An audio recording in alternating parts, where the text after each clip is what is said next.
Welcome students, आपका मेरे channel science classes by doctor Kumkum Saxena में बहुत स्वागत है। और आजकल हम लोग चल रहे हैं चैप्टर 14 10th क्लास का ऊर्जा के स्रोत। ये बहुत इंपॉर्टेंट चैप्टर है और इसको आपको ज़रूर तैयार करना है। इस पे अवश्य एक ना एक क्वेश्चन लॉन्ग भी आ सकता है और शॉर्ट तो आएंगे ही आएंगे।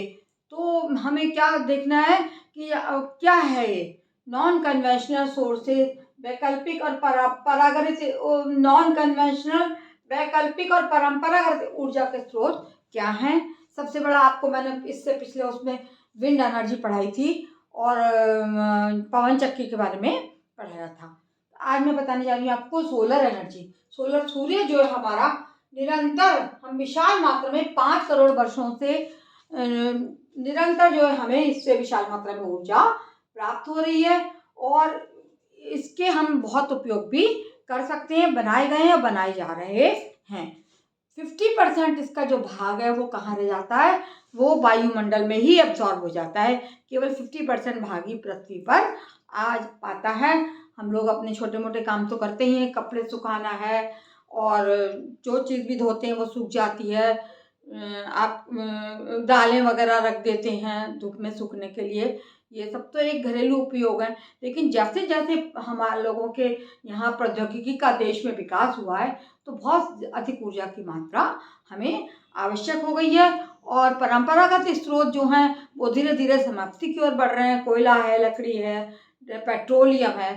तो इंसान ने, मनुष्य ने, वैज्ञानिकों ने वैकल्पिक और परंपरागत स्रोत ऊर्जा के जो हैं वो यूज़ करें, non conventional sources of energy. तो सबसे बड़ा जो है ऊर्जा का स्रोत हमारा सूर्य है। सामने आपको दिखाई गई ये सोलर कुकर है। सौर कुकर जो है देखा होगा आपने, बहुत से लोगों के घरों में होता है।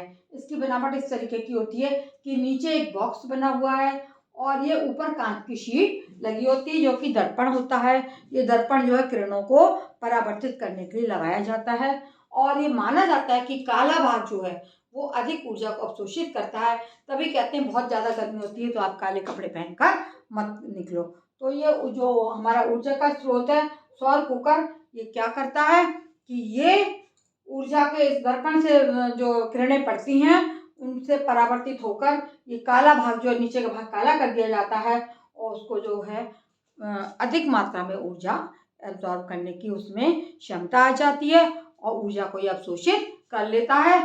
तो इस तरह से इसमें जो ये कटोरी या भगोना या कुछ रख देते हैं और इसको इसके डब्बे अलग आते हैं, उनमें भी परावर्तक तल बना होता है और इसको बंद कर दिया जाता है और धूप में छोड़ दिया जाता है। इसमें पूरा खाना आपका दाल चावल वगैरह सब पक जाते हैं।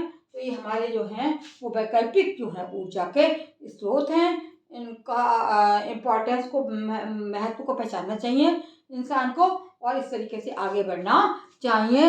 इसमें सफ़ेद पृष्ठ की तुलना में जो काला पृष्ठ है वो और अधिक ऊर्जा को अवशोषित करता रहेगा और जल तापक भी इसी पद्धति पे कार्य करते हैं। तो इसमें जो ढक्कन लगाया जाता है, फिर से समझ लो, कांच की शीट का एक ढक्कन होता है और इसमें दर्पण का उपयोग किया जाता है सूर्य की ऊर्जा को फोकस करके, है ना। इसमें जो ये दर्पण है ये अंदर को लाता है और ताप जो है अंदर के भाग का बहुत अधिक बढ़ जाता है। इस प्रकार से हम बहुत सारे ये सोलर कुकर में हम खाना बना सकते हैं। मेरे चैनल जो एक कोई भी आपको इसके लिए फीस नहीं देनी, केवल देखने के लिए मैं आपको रिक्वेस्ट करती हूँ। आप शेयर करें, अन्य दोस्तों को बताएं। यही बातें आप कहीं पर जाके कोचिंग में पढ़ेंगे वही आपको यहाँ ऑनलाइन फ्री क्लासेस मिल रहे हैं। बच्चों, इनको आप जो है वो देखिए और इसका लाभ प्राप्त करिए। धन्यवाद।